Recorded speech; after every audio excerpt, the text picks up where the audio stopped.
രവീന്ദ്രനാഥ ടാഗോറിന്റെ ഗീതാഞ്ജലി ഭാരതത്തിലേക്ക് സാഹിത്യത്തിനുള്ള Nobel prize ആദ്യമായിട്ട് കൊണ്ടുവരുന്ന സുന്ദരമായ കാവ്യമാണ്.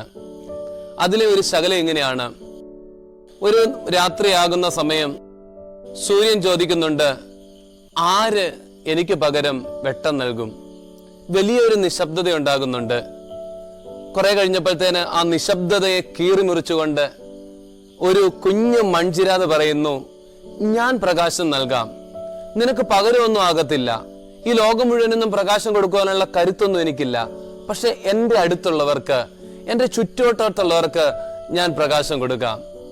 ഇത് ഒരു വലിയ ഗുണപാഠമാണ് നമുക്ക് പറഞ്ഞു തരുന്നത്. മറ്റൊന്നുമല്ല, ഈ ലോകം മുഴുവനൊന്നും പ്രകാശം കൊടുക്കുവാൻ നമുക്ക് സാധിക്കത്തില്ല, പക്ഷെ നമ്മുടെ പരിസരത്തുള്ളവർക്ക്, നമ്മുടെ അടുത്തുള്ളവർക്ക്, നമ്മുടെ കൂടെയുള്ളവർക്ക്, നമ്മുടെ യാത്രകളിൽ, നമ്മുടെ ജോലി സ്ഥലങ്ങളിൽ, നമ്മൾ പഠിക്കുന്നിടത്തൊക്കെ നമുക്ക് പ്രകാശമായി തീരുവാൻ സാധിക്കും. അതുകൊണ്ടാണ് ക്രിസ്തു പറയുന്നുണ്ട്, നിങ്ങൾ ലോകത്തിന്റെ വെളിച്ചമാകുന്നു. You are the light of the world.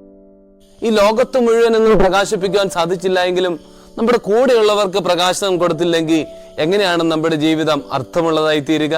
അതുകൊണ്ട് എപ്പോഴും ഓർക്കേണ്ടുന്ന ഒരു കാര്യമുണ്ട്, നമ്മുടെ നിലപാടുകളിൽ, നമ്മുടെ പ്രവർത്തനങ്ങളിലൊക്കെ കുറച്ചുകൂടി പ്രകാശമുണ്ടായി തീരട്ടെ, കുറച്ചുകൂടി നന്മയുടെ ഒരു വെട്ടമുള്ളതായി തീരട്ടെ.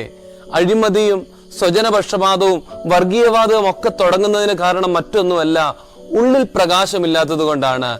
ഹൃദയത്തിൽ നിറയുന്ന പ്രകാശം അത് നമ്മുടെ ജീവിതത്തെയും പരിസരങ്ങളെയും ശുദ്ധമാക്കുമെന്നുള്ളതിന് തർക്കമൊന്നുമില്ല. അതുകൊണ്ട് എപ്പോഴും നമുക്ക് പ്രാർത്ഥിക്കാം, ദൈവമേ എന്നെ പ്രകാശമുള്ളവരാക്കി തീർക്കണമേ എന്ന്. ദൈവം അനുഗ്രഹിക്കട്ടെ.